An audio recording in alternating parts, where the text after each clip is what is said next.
अस्सलाम वालेकुम वरहमतुल्लाहि वबरकातुहू। आज मैं आपको बताऊंगा कि आपको किस तरह जर्मनी का वीज़ा मिल सकता है। जर्मनी का शेंजन वीज़ा। जब मैं सबसे पहले यूरोप में आया था, मैं नीदरलैंड्स में आया था। मुझे किस तरह वीज़ा मिला था नीदरलैंड्स का, आपको मैं बताऊंगा वो स्टडीज़ जो मैंने खुद अप्लाई की थी और जिस तरह मुझे वीज़ा मिला है।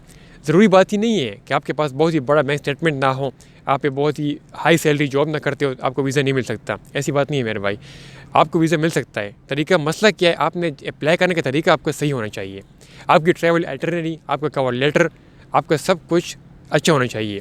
आप एम्बेसडर को एम्बेसी में जो बंदा बैठा होता है उसको आप यकीन दिलाए, उसको आप इत्मीनान मिले कि हाँ भाई मैं आना चाहता हूँ टूर के लिए, वापस आऊँगा अपनी कंट्री में। यही बस यही पॉइंट है शेंजन वीज़े का। जर्मनी की बात इसलिए कर रहा हूँ क्योंकि जर्मनी का वीज़ा आजकल लोगों को अच्छी तरीके से मिल रहा है। जर्मनी शेंजन वीज़े दे रहा है, सक्सेस रेशियो अच्छी है। करना आपने क्या है, सबसे पहले देखिए आपने ट्रैवल अल्टरनेटी अच्छी बनानी है शेंजन वीज़े के लिए। डॉक्यूमेंट्स सारी बता रहा हूँ मैं आपको, लेकिन ये इंपॉर्टेंट चीज़ है। ट्रैवल अल्टरनेटी जो आप बनाएंगे, ट्रैवल अल्टरनेटी होगी, ट्रैवल प्लान भी कहते हैं इसको, कवर लेटर भी कहते हैं इसको।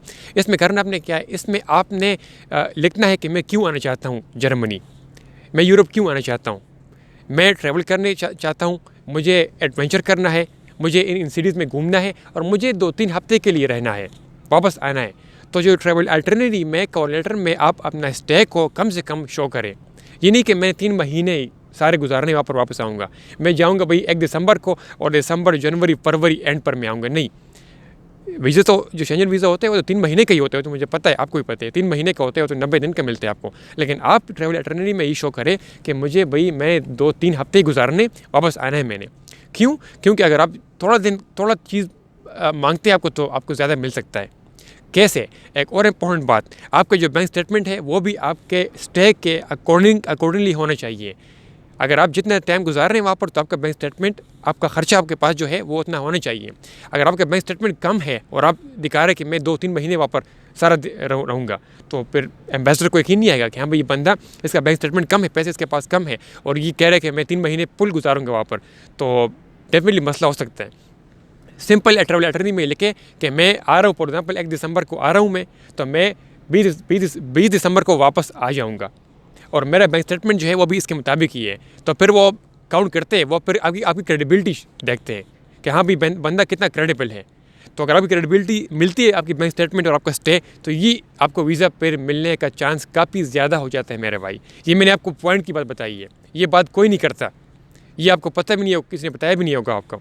सारे डॉक्यूमेंट्स आपको पता है, ये डॉक्यूमेंट लगाने, लेकिन जो चीज़ जो मैंने इसमें होती है, जो स्ट्रेटजी मैंने खुद अप्लाई की थी, आपने कैसे अप्लाई करनी ये मैंने बताई है आप। और बाकी डॉक्यूमेंट्स कौन कौन से पता है आपको। ट्रैवल की बात, ट्रैवल हिस्ट्री की बात करते हैं। मेरी ट्रैवल हिस्ट्री थी सिर्फ दुबई की, मेरी ट्रैवल हिस्ट्री थी एमिरेट्स की।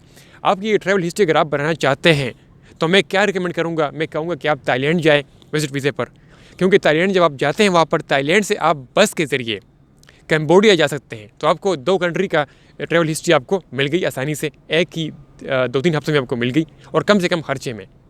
इस तरह फिर आप दुबई जा सकते हैं। तो ये ट्रैवल हिस्ट्री अगर आप बनाना चाहें तो बनाएं। मुझे तो मेरी एक ट्रैवल हिस्ट्री थी दुबई की और इसी के ऊपर बाकी मेरा फ्रेश पासपोर्ट था। इसके अलावा बाकी जो डॉक्यूमेंट्स नॉर्मली होते हैं आपको पता है, बाकी आपका बैंक स्टेटमेंट कम से कम 10 लाख से ऊपर होना चाहिए। 10 लाख से ऊपर बैंक स्टेटमेंट हो आपका। आप travel alternative travel plan cover letter में आप कह रहे हो कि मुझे भाई 2 हफ्ते 3 हफ्ते गुजारने वापस आना है मैंने, तो ये परफेक्ट। अच्छा, साथ में आपका पुलिस क्लियरेंस सर्टिफिकेट हो गया, टिकट आपने लगा दिया। ओके, हेल्थ इंश्योरेंस इंपॉर्टेंट है, वो हेल्थ इंश्योरेंस जो कि शेंजन कंट्रीज़ के लिए कंप्लाइंट हो। ये VFS ग्लोबल पर ऑनलाइन मिलते हैं, आप वहाँ पर बाई कर सकते हैं। तकरीबन 200-300 यूरो उसकी की प्राइस होती है। इसके अलावा बाकी आपका ID कार्ड, पासपोर्ट, वो तो सब कुछ आपको पता ही है। बस एप्लीकेशन फॉर्म जो वीज़े का हो गया, शेंजन वीज़े का एक एप्लीकेशन फॉर्म होता है जो कि सारी शेंजन कंट्रीज़ के लिए वैलिड होता है। तो ये तरीका है भाई मेरे भाई। बाकी सब कुछ आपको पता ही, मैंने बता दिया आपको, मैंने फ़ॉन्ट की बात आपको बता दी। तो उम्मीद करता हूँ अगर आप, और एक और इम्पॉर्टेंट बात, अक्सर मुझे बात भूल जाती है यार, यहाँ पर काफ़ी स्ट्रगल करनी पड़ती है यूरोप में। अभी मैं काम करने जाऊँगा तो दिमाग में कुछ रहता नहीं है। एक और इम्पॉर्टेंट बात, अगर आप बिज़नेस करते हैं तो बिज़नेस का प्रोफाइल लगाएंगे डेफिनेटली, जो आपका AVR का टैक्स रिटर्न वो लगाएंगे। अगर आप एम्प्लॉय है, आपका 30-40 हज़ार रुपये आपका सैलरी है, तब भी आप कर सकते हैं। करना आपने क्या है, सिर्फ आपने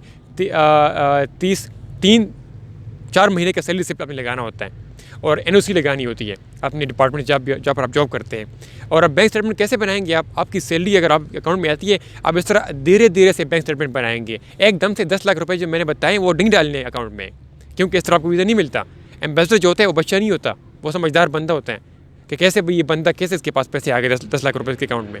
तो आपने धीरे धीरे से अकाउंट अपना मेंटेन रखते जाना है। 1-2 साल में लग जाएंगे, साल तो आप लगा सकते हैं इसके लिए, आखिरकार आपको मिल जाता है। क्योंकि भाई आपको पता है कि दिन रात में कुछ नहीं होता। क्या मैं रात को सो गया, सब उड़ गया, एक मैंने नया इनकलाब देख लिया? नहीं, इनकलाब नहीं आता दिन रात में। तो आप थोड़ा टाइम दें, 6 महीने के लिए कम से कम, 10 महीने के लिए कम से कम, 12 महीने के लिए, 1 साल के लिए बैंक स्टेटमेंट को मेंटेन करें, फिर आप जो बैंक स्टेटमेंट वो लगाएं। उम्मीद करता हूँ आपको ये वीडियो अच्छी लगी होगी। अगर आपको मेरी वीडियो की शॉर्ट वीडियो अच्छी लगती है, चैनल को सब्सक्राइब करें अगर आप चैनल पर नए हैं, क्योंकि मेरी वीडियोस इस तरह ही होती है मेरे भाई। मैं ये चीज़ें बनाता रहता हूँ। मैं अपनी स्ट्रेटजीज़ व अपनी खास पॉइंट्स की बात करता हूँ जो कि जिसके ज़रिए आपको वीज़ा मिल सकता है, चाहे वो वर्क परमिट का वीज़ा हो, चाहे वो शेंजन वीज़ा हो, विजिटर वीज़ा, जो भी हो। तो आगे मेरी वीडियोस इस तरह ही आने वाली है, तो उसके लिए चैनल को सब्सक्राइब करें। अपनी फैमिली का ख्याल रखिए। मुझे इजाज़त, अल्लाह हाफ़िज़। माइक रखते हैं।